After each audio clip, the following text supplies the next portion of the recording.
shall reflect on the life of St Clare. When St Francis preached the Lenten sermons in the church of St George at Assisi in 1212, he so inspired the 18-year-old Chiara of the noble Favarone family that she determined to follow the poverello of his life of Christian poverty. Upon his advice, she secretly slipped out of the parental castle on the night of Palm Sunday and, accompanied by her aunt Bianca and another companion, made her way through the forest to the little chapel of Portincula in the valley, where Francis and his brethren awaited her with torches. Here she exchanged her rich clothing for a coarse tunic and veil, and shorn of her long golden hair, vowed her life to Christ's service in utter poverty. Her father, who had planned a splendid marriage for her, was furious, but did not succeed in forcibly evicting her from the Benedictine convent where she was temporarily placed. Before long, a simple dwelling place was fitted up as a convent adjacent to the simple chapel at San Damiano, which Francis himself had repaired. Here, within a fortnight, Clare was joined by a younger sister, Saint Agnes.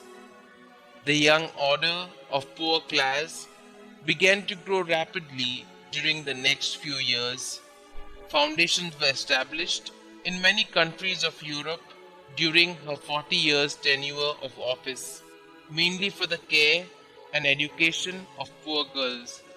The Assisi Mother House became a nursery of saints, and in spite of her retirement, Clare wielded enormous influence that helped spread far and wide the Franciscan ideals.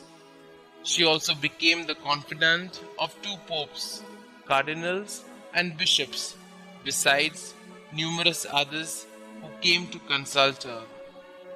At first, the community lived without a written rule, guided only by a short formula of life composed by St. Francis and under his devout personal guidance.